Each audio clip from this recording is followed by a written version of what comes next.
Everything has beauty, but not everyone sees it. Namaskar, welcome to PT Pointers, and in this video, we will cover major headlines of the Hindu, Indian Express, and Press Information Bureau. So, without wasting any time, let's start today's discussion. Now, recently, Reserve Bank of India announced its decision to keep the repo rate unchanged at 6.5%. RBI also revised economic growth forecast to 7%, which is up from earlier projection of 6.5%. Now, what is repo rate? So, friends, it is the rate at which the central bank of country lends money to commercial bank in the event of any shortfall of funds. It is used by the central bank to control inflation or increase the liquidity of banks. Our next headline is related to Women and Men in Delhi 2023 report, which showed that Delhi's unemployment rate was 5.1% for men and 6% for women, which is higher than the national average of 4.4% for men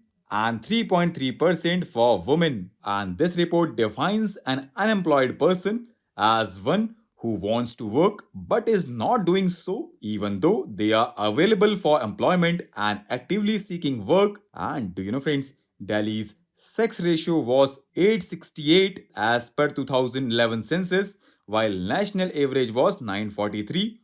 And by 2036, Delhi's sex ratio is projected to be 899 against the national average of 952. Our next headline is related to sickle cell disease, and it is in the news because recently US Food and Drug Administration has approved a pair of gene therapies for sickle cell disease, including first treatment based on the breakthrough gene editing technology that won its inventors the Nobel Prize in 2020. Now let's know more about sickle cell disease. So friends, it is a group of inherited red blood cell disorders that affect hemoglobin, which is a protein that carries oxygen through the body. And as you can see, healthy red blood cells are round and they move through small blood vessels to carry oxygen to all parts of the body. But in sickle cell disease, the hemoglobin is abnormal, which causes the red blood cells to become hard and sticky, and they look like C-shaped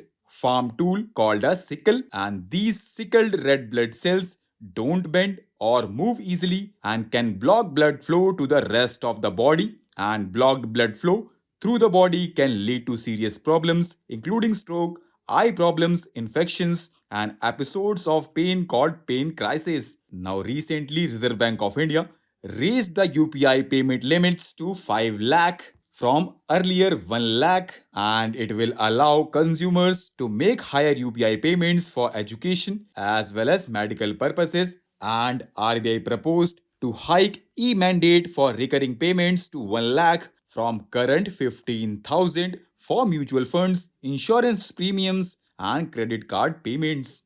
Our next headline is related to Suas, which is a machine assisted translation tool trained by artificial intelligence in order to promote regional languages in judicial procedure. It has been developed with technical support from the Ministry of Electronics and Information Technology, and it has capacity of translating English judicial documents, orders, or judgments into 11 vernacular languages. Our next headline is related to Private Members Bill, which is recently introduced in Rajya Sabha to repeal Waqf Act 1995. Now, what is Private Members Bill? So friends, it is a legislative proposal that is initiated by an individual member of the parliament who is not a minister, and it is only introduced and discussed on Fridays. Now, recently, National Mission for Clean Ganga on behalf of River City Alliance has signed a memorandum of common purpose with Mississippi River Cities and Towns Initiative,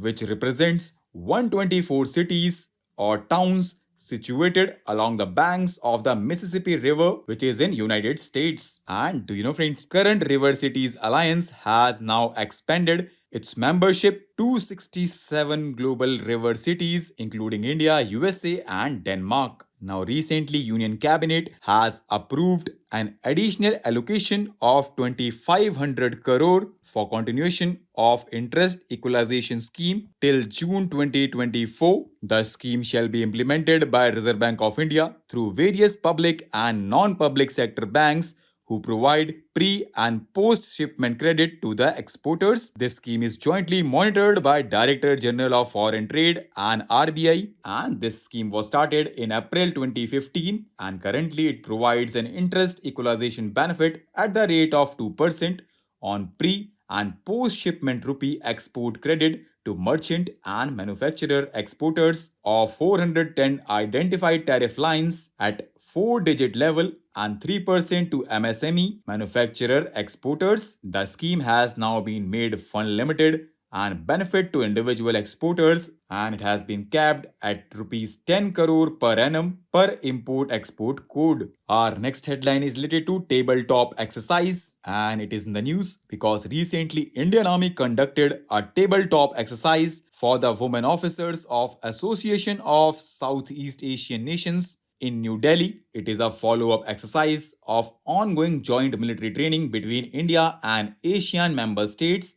It is a part of ongoing efforts of the Center for United Nations Peacekeeping to strengthen international cooperation and capacity building in peacekeeping missions with specific focus on empowering women in the field. And do you know, friends, Center for United Nations Peacekeeping is the premier institution of the Indian Army to impart training in peacekeeping operations. Our next headline is related to Technology Development Fund, which is a flagship scheme of Ministry of Defense, and it is executed by DRDO under the Make in India initiative, and it is aimed to provide grant in aid to Indian industries, including MSMEs and startups, as well as academic and scientific institutions for the development of defense and dual-use technologies that are currently not available with the Indian defense industry. Our next and last headline is related to Sovereign Gold Bond Scheme. Friends, Sovereign Gold Bond Scheme are government securities dominated in grams of gold. They are substitutes for holding physical gold. Investors have to pay the issue price in cash and bonds will be redeemed in cash on maturity. The bonds is issued by Reserve Bank of India on behalf of the government. So with this, let's conclude our today's discussion. Thanks for listening, and for regular updates, you can follow us on various social media platforms.